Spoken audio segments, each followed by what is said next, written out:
Hi, ladies. Welcome back to another episode of the Modern Real Estate Mama podcast. I am so excited today because we are doing a guest episode with Jenny McCaslin, and she is in Texas. I'm going to have her introduce herself to you guys and tell us all about herself and her business. But we're going to be talking about hosting events today and getting some insight into her favorite events and, what she's done in her business.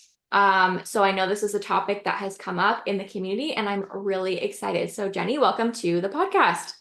Hey, thanks for having me on. My name is Jenny McCaslin, and I am in the Central Texas area. So I serve Waco, Temple, Belton, Killeen, Fort Cavazos, kind of that whole area there in Central Texas.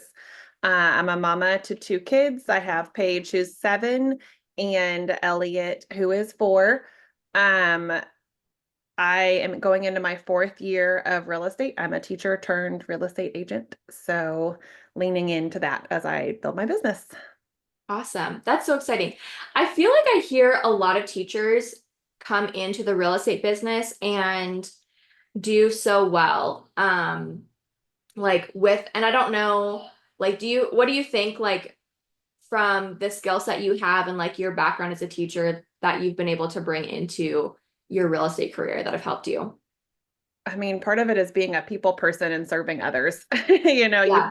when you start your business, it's about helping others. It's just like a teacher serves them. You have a lot of hats to wear as a teacher and a lot of different things going on in organization and planning ahead, which really does translate well to real estate. Yeah, I love that. So one thing that, has come up in the community that the reason that you're on is hosting events and like what does that look like inside of your business? So can you tell us about your business and like what you've done when it comes to hosting events and like how you got started? Yeah, one of the things that I realized kind of once I started running this business is that you really serve your whole community, not just your clients. And so I leaned into that a lot. I had another agent that wanted to kind of throw a ladies' night out, and she was like, "You seem like you'd be good at this. You should do it with me."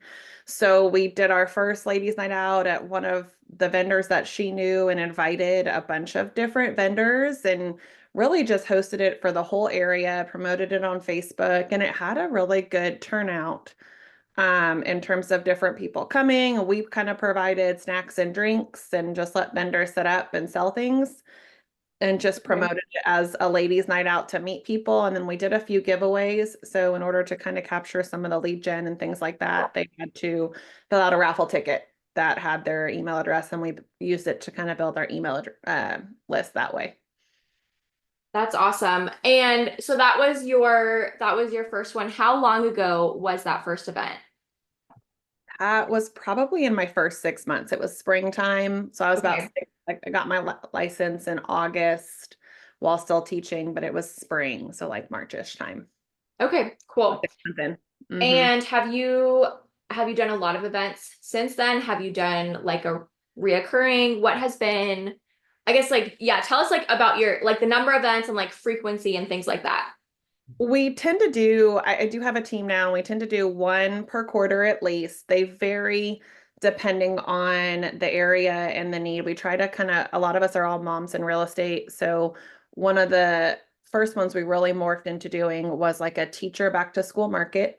We always did it kind of the week before the teachers had to start back, and we specifically did it to spoil teachers before they headed back to school. So as a former teacher, that was a big um that's something on my heart that I wanted to do. Yeah. And so we would rent the space, and I'd partner with a lender and do it. And then we would allow vendors to come in for free and sell their items. And then in return, they would give away. And we hosted a huge raffle for teachers, as well as they offered specials or discounts. And we would put it out to all the different school districts in the area and really had a good turnout for that. And then I kind of looked at our community and local area. We were just outside of a bigger city and looked, what events do we not have out here that the city of Waco really has? And then I ended up teaming up with a local orthodontist, and we ended up hosting an annual trunk or treat as well as an Easter egg event. Easter hunt. Fun, fun. And we really focused on partnering with our community for that. So we invited different vendors, food trucks that were from that community. The place we got the inflatables and the Nerftastic were members of that community that we found sponsors for. We partnered with our school district and they let us host it on the football field, which was super cool to be able to have the kids out there. And they thought that was so fun for the trunk or treat. And then the Easter egg hunt, we partnered with the ball fields that were out in China Spring area. And so using a lot of the same vendors and creating those partnerships with the vendors of your community really kind of leaned into helping us make the event super successful. And we have, I want to say like 500 kids come to these things out in this area Wow. Yeah. because, Waco had a ton of trunk or treats and Easter egg hunts, but none of them were with us. You'd have to drive 20, 25 minutes to get to them. Right. So there was a need for them in our community, and we're on our third year of it this year. Awesome. That is okay. So that all sounds great. And that is really, exciting. And one thing that I know that like somebody who is in our community who maybe hasn't hosted an event yet is going to be like, okay, so like, what are we talking about, like budget wise? How much time is it taking you to plan these? And how are you approaching like vendors to create these? And I know that's like a lot of questions at once, but like, how are you approaching these vendors and these businesses to partner together for these and like be like, hey, this is in, like this is for our community and this is, for everybody's benefit. Like, what does that logistically, like, what does all of that look like? Yeah, I mean, I will say for me, monetarily, they're a minimal investment, to be honest. It's usually in terms of signage. The rest, Okay. I do work a lot with getting sponsorships for things. I naturally fell into it with Brazos Braces because I had known one of their marketing people and they kind of were looking to boost their stuff that they were doing in China Spring and they knew I was big out there and she had come to some of my events. She had a side business with House of Color and so she had come to some of my other smaller events and she and I just got to talking and that's how it started. But Okay. go out and look for the business sponsorships. We do a lot on our local Facebook pages and kind of ask, hey, we want to do this for the community. Who wants to help? And, when there's a need, people tend to step up. We also would then make up kind of a sponsorship levels type thing. The trunk or treat really is very minimal cost wise because the cost really Right. falls on all the people hosting the trunks. The Easter event is a little more labor intensive. My husband is tired of seeing 5,000 to 10,000 eggs to stuff every year. Yeah. Yeah. And we would do kind of egg sponsorships or face painting sponsorships. And we just created a forum and we would go door to local businesses and say, hey, we want to do this for our community. Here's some options and ways you can get involved with your business. Do any of these appeal to you? Can you help at all? And Okay. we had, they ranged anywhere. I think the lowest sponsorship was like 100 and the highest was 500. Okay. We kind of gave them a different options there. Okay. And businesses that you end up working with go to title companies, go to lenders, go to insurance agents, anyone else in the community. We invite the local food trucks that we know to come out and promote themselves. And when you really talk about it, it's like we're doing this for the community. Dentist office always help us, any Yeah. doctor, like those kind of things, they will almost always sponsor you if you just go in and ask. Yeah. Okay. And how much time? So you're doing quarterly events. Like, when are you starting to plan this? Are you starting like, let's say end of one quarter, you finish your event, you're going right into planning the next one? Yeah, as we've added them, we kind of look at the end of, really I'll look at next year already and say, okay, these are the events I've done and do I want to continue doing these? I would say we tend to, when we would start doing some of the events, and I can talk about a couple slightly smaller ones to get you guys started, like the trunk or treat and the Easter egg hunt are by far the biggest events with 500 plus people, huge, huge, huge community events. Um, but they did get me very well known in the community in terms of my name was out there and people have approached me from doing them to say, hey, we want to work with you because we know you do a lot for our community. Yeah. In terms of return on investment, I was known in the community for those. There are some much, much smaller events that I can talk about that are good that I just looked at. Um, who was my ideal client and how could I serve my ideal client, which is what I would highly suggest you look at and lean into because those are the people you want to work with anyway. Right.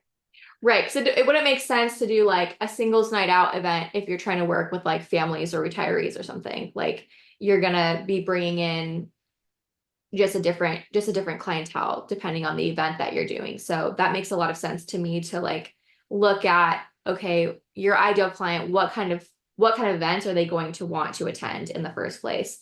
And then taking that and that being the focus as you go into this. Yeah, then that's where the Easter egg hunt and the trunk or treat came about because I have a 4 and 7 year old and didn't was tired of driving 20 to 30 minutes to go to these events and wanted to drive 5 to 10. And Right.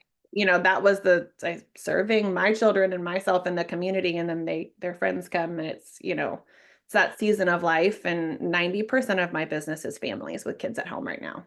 And Okay. I'm looking at this, and I've done the numbers. Everything serves them. That. Okay. Yeah, that makes a lot of sense to me.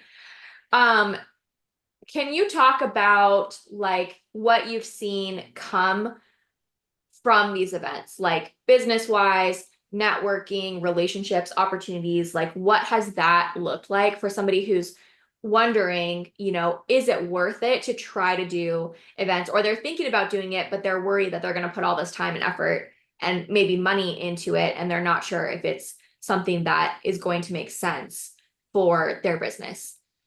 Yeah, I mean, I would say to start smaller with an event. Um, one of the ones coming up, and you'd have time depending on it. I've done a Santa event in the fall. Again, serving kids, serving families. I do it on a weeknight, 5:30 to 7 or 7:30. The biggest cost is hiring Santa, but find a lender or a title company that you work with and split it with them. Yeah.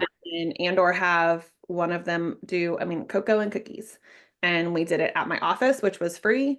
I brought in Santa. We put cocoa and cookies in our kitchen area, and then I went to Hobby Lobby and got some little easy crafts and set up a few tables, and they just could come. And they loved it. There wasn't a ton of people, but Santa was able to do crafts with the kids, even if he read them stories, and it was a very easy way for them to get it low cost. You promote it on Facebook, you offer a giveaway of some sort, so you're Yeah. collecting email addresses. Part of this is feeding your email list. If you don't have one, I highly recommend it. Yeah. And they live on your email address, and they continue to get emails about events from you. Find something like that. Even if you did, there's a Galentine's event that I've done before. That was, again, a vendor type market. I've hosted it at my office, and I allow the vendors to come in. I don't ever charge the vendors. And what it does is that is creating other relationships with small business owners. And one of the coolest things I've seen come from my events is the business owners then team up with each other to do other events. So you connect all these people that are complementary to each market, Yeah. and they team up and do other events, and they go off and do it, but you see, and then they'll invite you to come to their events, and it just creates Yeah. these small business owner empowerment sessions. And we're a local small business, and supporting other local small businesses really goes a long way. Yeah. That is, this is so helpful. I think this is really good to get this insight, and I think your advice to start small is, I think, where I would also encourage people, because if you start with like too much, I think it's overwhelming. But if you can like build up, you get like you do a small event, you get a little bit of experience, and then you just build off of that, and you can grow it, and you can take your time growing the relationship with vendors and other businesses to bring more people in. And I think too, that can help you if you're like, hey, we've already done this small event, we're going a little bit bigger, we're doing a little bit more, bringing in more people. You kind of have a little bit of proof of concept there too, as you're bringing in more business owners, more vendors to partner with you and these events. And each year mine will get a little bit bigger, or add a little bit something new, or I will revamp an event or add a new event to something. And I have a lot of the same vendors at my events, depending on what the event is, because I've created these awesome partnerships and they know people show up and they want to come back. Right. Yeah, it's a great opportunity for you to be such a value add to your vendors and other businesses in the area because I mean, if you're bringing this to your area and it might not have this specific event, so they're like, yeah, I want to be in on that and like where do I sign like because they want to advertise their business, they want to meet more people as well and so that's such an incredible partnership that you've created with each of those people because um there's just so much opportunity there for future things to come and the relationships and the people they're going to meet at these events. And then you end up cheering each other on, which is this awesome community, and when you have these vendors that well, so when someone says, "Hey, I need a girls' night out," I can say, "Oh, great, you should go check out this craft market. You should go check out here." And then vice versa, they end up referring you people too because they meet all Yeah. kinds of people in their businesses, and it ends up being a beautiful partnership, not just with the clients that get to come to it, but Yeah. the other business owners. Yeah, for sure. Do you think um do you think that for somebody who is looking to get started and starting with events if like would you say in combination with this like you're doing other things is this like your main form of like marketing and lead gen or is it just like a part of the mix like like how would you describe like the I guess the ratio of like how much of your like marketing and lead gen goes into these events versus other avenues? Percentage wise, it's definitely a mix. Okay. No, I don't. I do a lot on social media. I Okay. do my own Facebook group. I do quarterly plus events. It really is a big mix for me. Okay. I do it more as ways to celebrate my clients already because every one of them gets a personal invite when you do it. So there's a touch Right. point for you. I do it to be present in my community. I do it because I like going to these events, and then all of it gets marketed on social media. So that kind of goes back into I do a lot on social media, both on Instagram and Facebook. It's marketed in all my Facebook groups, and Yeah. it all feeds together to really Yeah. be a package of I want people to see me, I want people to see me out in the community, and I want people to see me giving back to the community. For sure. So it's all connected, which makes sense that like it all kind of works together. And then that gives you more stuff to talk about on your social media and it grows your email list. So then you have more people to stay in touch with, with that content. So that makes a lot of sense to me. Um, can you talk about like, and I guess I should have asked you this up front, but like your size, so you're outside of Waco, Mhm. right? So what, um, and I'm not super familiar with your area. So like would you describe your area as like a smaller like suburb or like a smaller city outside of Waco? Like what are we talking about like size wise versus you where you're at and Waco? So I was in China Spring, which is a suburb of Waco, but served the whole greater Waco area. And Waco, Okay. located between Austin and Dallas, about halfway in between. I recently moved market slightly about an hour south to the Temple Belton area. So our market has now grown and shifted with my team. Um, and I focused a lot on the China Spring area because my husband was a coach there. I had been a teacher there before I switched into real estate. So my kids went to school there, but it Yeah. was a fairly large, tight-knit community. They had a Okay. full school. I guess the high school had about 1,000-ish kids added if that's a relative market, but it feeds into, I mean, a lot of our events that we hosted were in Waco. Okay. It's not really a totally separate community. It really kind of all under the same umbrella area. Okay. So let's say somebody is in an area where like maybe somebody is hosting events or their like area has events. Like, would you still encourage them to host their own and like put together their own things or to be just like really intentional with what kinds of events they're doing? What would your advice be for somebody if they're like, well, somebody's already doing events kind of in my area or like close by me? I would still do them. They're great, but I would look for the niche that is not being done that fits your market. If someone is already doing a trunk or treat, you don't need to do it. You're not going to have a lot of success with it. There was a Yeah. need for a trunk or treat, so I could host it. Um, you can never have enough ladies' nights. There are tons of people that do Santa events. Find one that works for you and use it as a client appreciation event and just pair it with a story time, pair it with something. You can never have enough of those. Vendor markets, there's never enough of them. Find a Yeah. time that's a little bit different to serve a different crowd. If all of your vendor markets are on Saturday, do a weeknight one. Yeah. Just be intentional with how you're scheduling it and what events you're doing. But just because there are a lot of events doesn't mean they're overdone. Right. Right. You just have to find your market and like serve your people and just maybe in a different way than what there already is existing, if that's the case. Yep, exactly.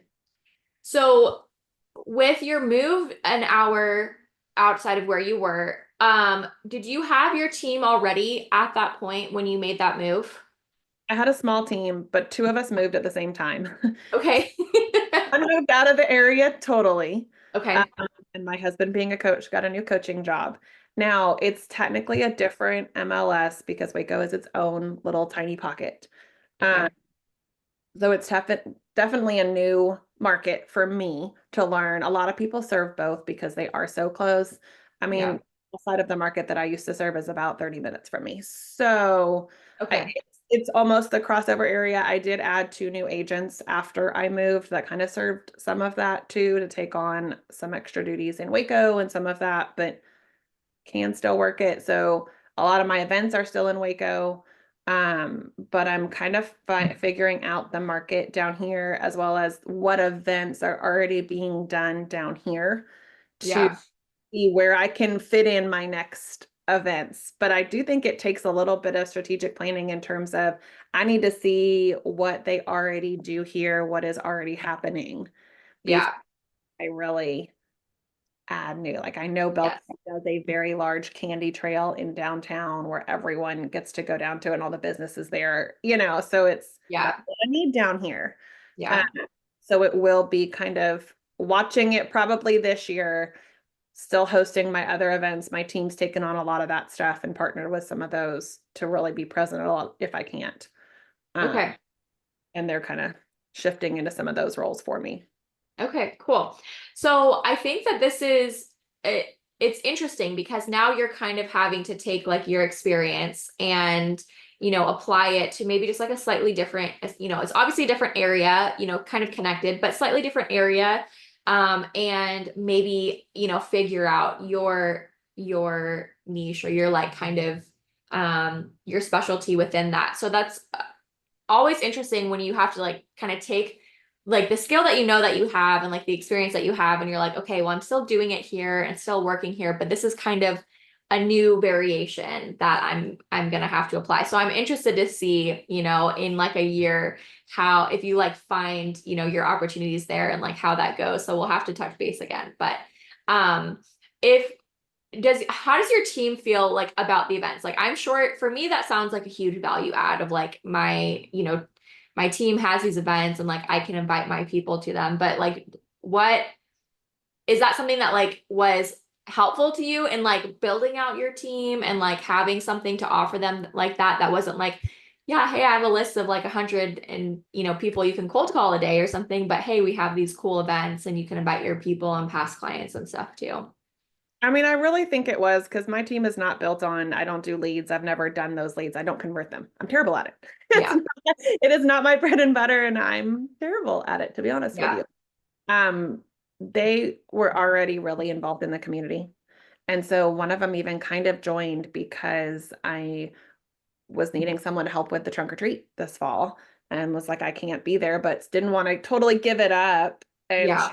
in my office, and we have always worked well together as it was. And then it kind of just made sense for her to just jump on board and take care of that. And, we are all, my team is all moms with kids under 12 that are in the same season of life. So all these events serve their families as well. I mean, my kids Yeah.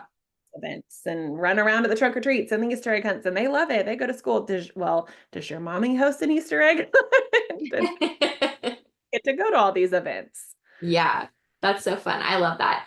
That's this has been like really interesting to hear from your perspective, just because I think when um you're talking about events, like I think it can sound a little bit overwhelming of like, okay, in like you see people doing events and it looks cool and it looks awesome and fun, but at the same time, it's like, okay, it does feel a little bit overwhelming and daunting, the idea of like, where do you start? And so I think your advice of starting small is good, but have you ever had an event where like nobody showed up, or it was like, and you're like, well, I'm here and I'm just gonna make sure that I like try again and like hope, just I'm gonna stay consistent and the people are gonna come when they're gonna come and it's gonna be worth it? Or yeah, I'm just curious if that's ever happened, because I know that's happened to me. I've hosted meetups where nobody has showed up and I'm like, well, I'm going to be here for the next 30 minutes and then I'm just going to host it again. And eventually people are going to come. And if I stay consistent, I know that other people will eventually come, even if they don't maybe come the first couple of times. Absolutely.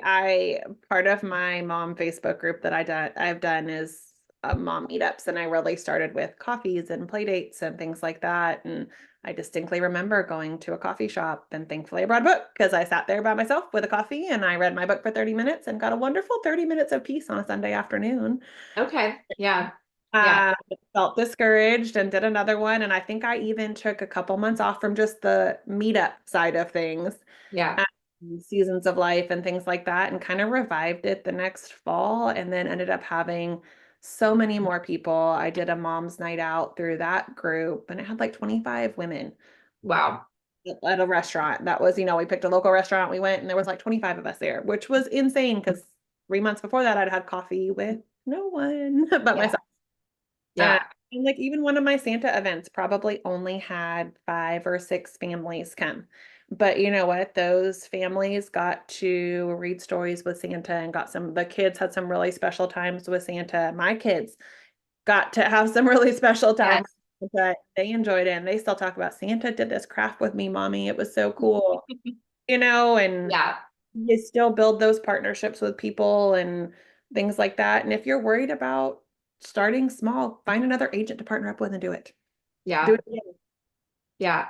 you Yeah. And I know? think, I mean, honestly, like, it's like if you're doing it, you're still getting the touch point of advertising it and putting it out there. So there's still the benefit, even if it ends up being smaller. But like you said, like some of that quality time, like if you have a bigger event, it's going to be like the interactions are going to be limited at that point once it does grow, if you stay consistent with it. So some of that quality time, or even the time when maybe nobody is showing up, is still like an opportunity in itself, just that you're putting it out there and you're offering something to your community.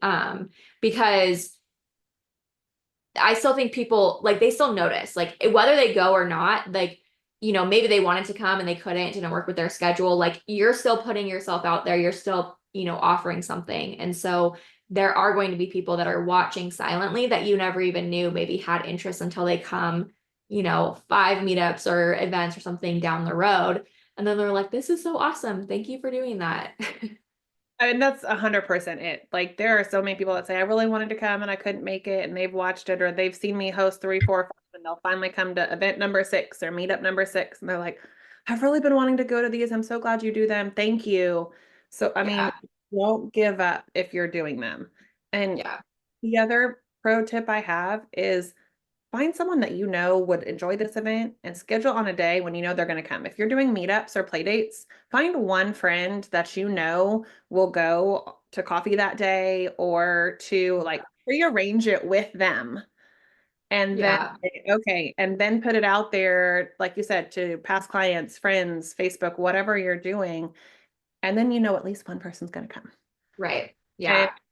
That's what I started doing with the meetup side of things, is I would Yeah. plan a play date with a friend and then put it on the Facebook group and say, hey, we're going to go to the Arboretum right now and go to the playground and do this. Yeah.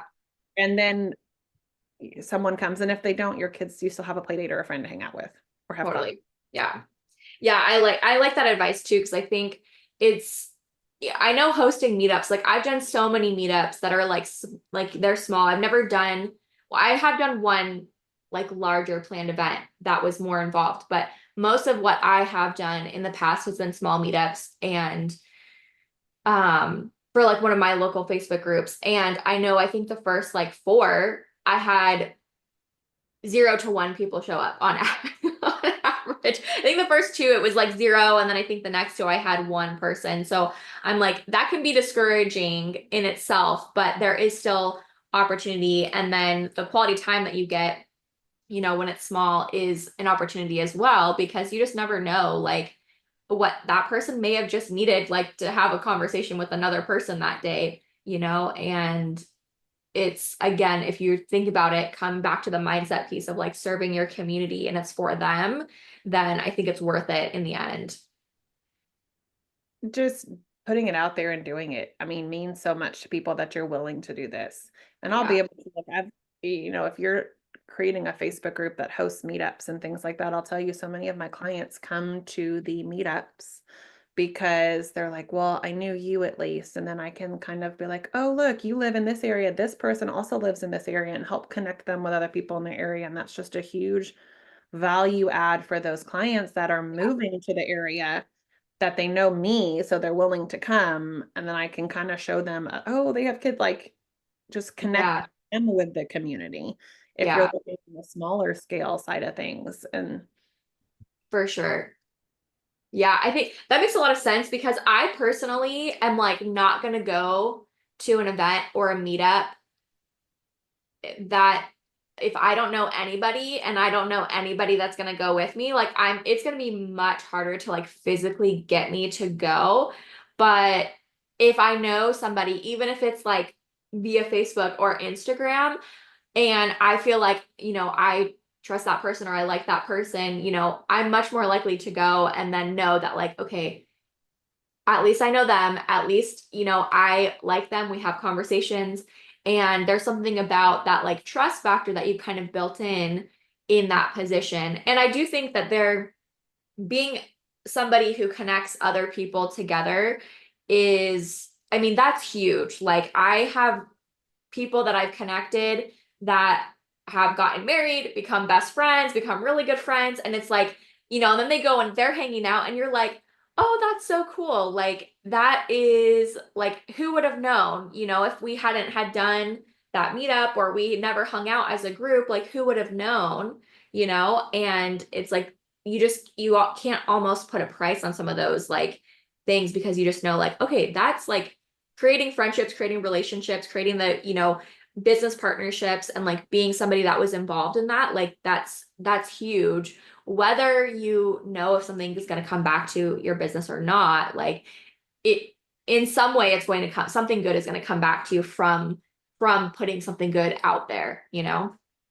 yeah, and when you're talking about, so moving from the meetups into any of the vendor events or something like the middle-sized events, Yeah, do the same thing where you take the time to send that personal invite to your yeah, past clients that it is relevant to, and tell them, hey, bring your friends to this. And like, not just invite them, but invite them to bring their friends, so that if they have yeah, met people, and versus just seeing it on Facebook or however you're marketing it. But if you go send it to any of your past clients, any of your friends, any of your sphere, and say, hey, we're doing a ladies' night out here. It's going to be super fun. I really hope you can make it. Invite your friends, share the link. yeah, Those personal invites, people are actually seeing it. It gets lost in the Facebook world of things. yes, But the yeah, personal invites really do make a difference. And then they're getting totally, from you. You've now connected with your past clients. Even if they ignore it and say nothing, you have sent them something. You're not just right, sending them your annual Christmas card or whatever. You have right. sent that personal invitation, and you've invited them to invite your friends, so that hopefully you're gaining more sphere of your own through them, because hopefully they're going to say good things about you. It's Yeah, because they had a wonderful 10 out of 10 yeah, experience, and you are still connecting with them, and you are still talking to them. yeah.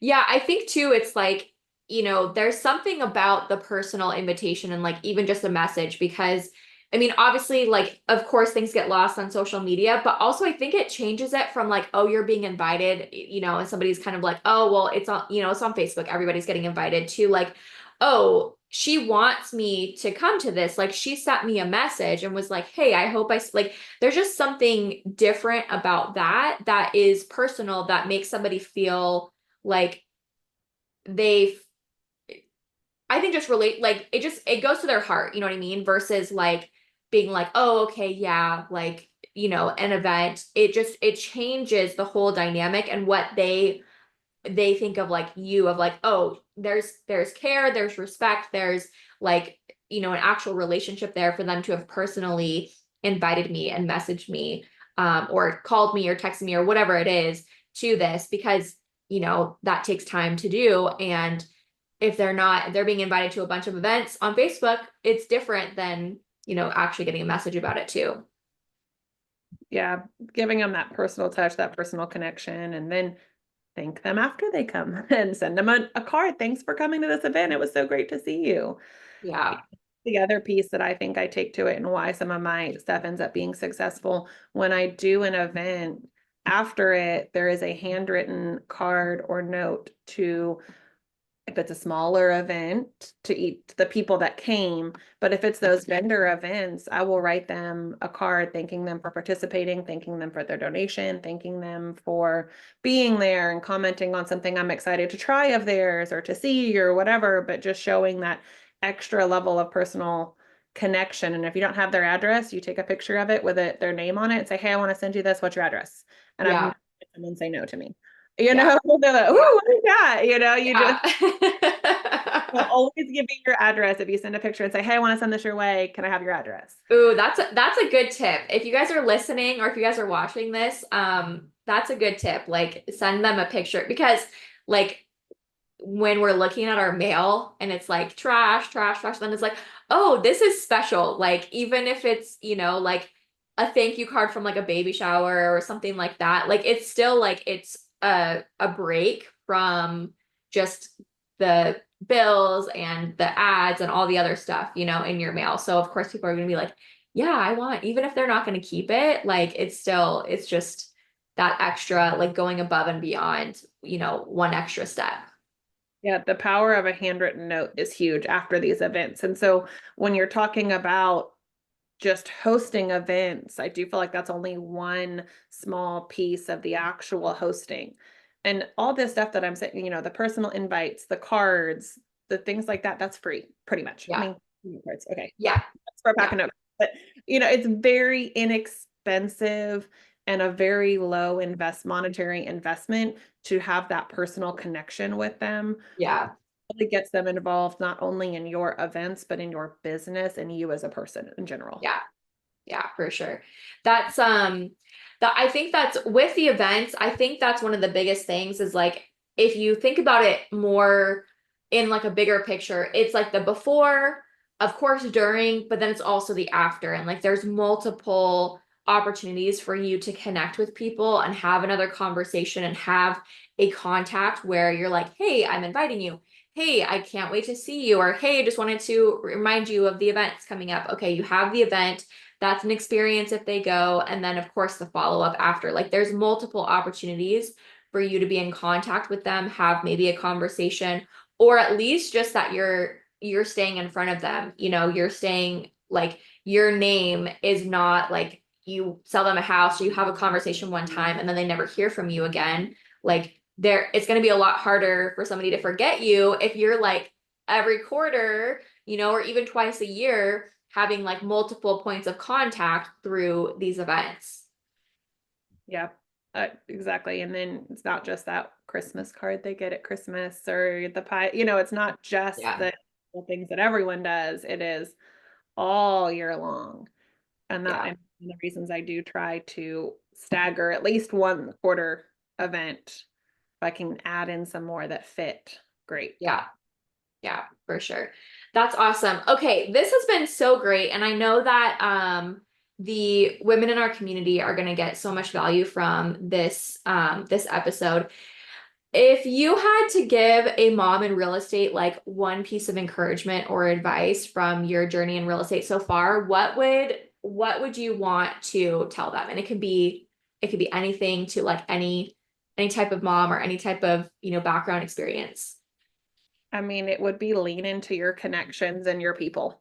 When I look at so much of my business and my success, it has come from connecting with my people, my community, however that looks for you. Just lean into your people, spoil your people, because that's going to build you a better, more rewarding business that your family can be a part of. My kids come with me all the time and they build relationships and friendships with all these people. And I work with the best clients because they come from an authentic connection versus just someone I don't even know. Yeah. Yeah. Oh my gosh, that's awesome. I love that. Okay. Jenny, can you tell us where our community can connect with you? Like where's the best place to stay in contact with you, send you Central Texas referrals, all of that good stuff. Yeah, I'm on both Facebook and Instagram, Jenny McCaslin Realtor. Feel free to link that. I answer both Instagram, Facebook, send me friend requests. I love meeting agents in other areas. And if you're getting into starting to host events and you want to pick my brain on it, I would love to connect with you and hash it out and give you ideas, whatever you need. I mean, I'm all about community over competition. Let's make real estate better for everyone. Awesome. I love that. Okay, ladies, I'm going to link Jenny's information in the show notes or the description if you're watching this episode. So go follow her, connect with her. And again, this is, our community. There's so many opportunities for you to connect and create, referral partnerships, collaboration, support. You just never know when these relationships are going to be something that like you're helping somebody or they're helping you or by, both at the same time. So I always encourage you guys to go connect with our guests and just build those relationships because I've seen some of the best things come out of just like literally an Instagram or Facebook DM. And it's just crazy like what can happen when you just have a conversation with somebody. So thank you so much for being here. And ladies, come join our Facebook group. If you're not in there already, just search the Modern Real Estate Mama on Facebook. And I just hope that you found so much value out of this episode.